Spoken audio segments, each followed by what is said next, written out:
Today, I'll walk you through how to identify north, south, west, and east in Google Maps, even if you're a total beginner or just need a quick refresher. By the end of this guide, you'll know exactly how to navigate using cardinal directions so you can confidently explore your surroundings. First, let's get started by opening Google. Simply type Google into your web browser and hit enter.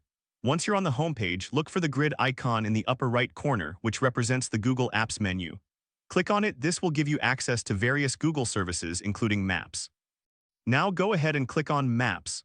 This will take you to the Google Maps interface where you can start your journey. Don't worry if your dashboard looks slightly different. Google often updates its interface, but the core functions remain the same.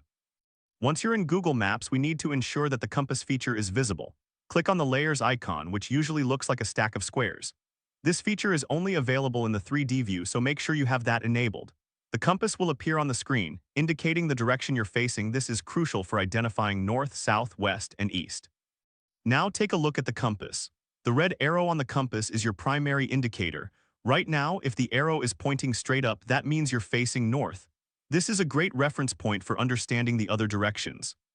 To adjust your view and change the cardinal direction, simply click on the rotate icons located on the screen. These icons allow you to turn the map in any direction you want.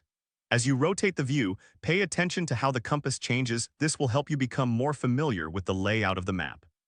If you want to achieve even more precision with your cardinal directions, you can press Ctrl and drag your mouse. This will allow you to rotate the map freely, giving you a better understanding of the intercardinal directions, such as northeast or southwest. And there you have it. You've learned how to identify north, south, west, and east in Google Maps. Remember, practice makes perfect, so don't hesitate to explore and familiarize yourself with the map. If this helped you out, please give the video a thumbs up. If you run into any issues, leave a comment below. Subscribe for more actionable guides. Thanks for watching.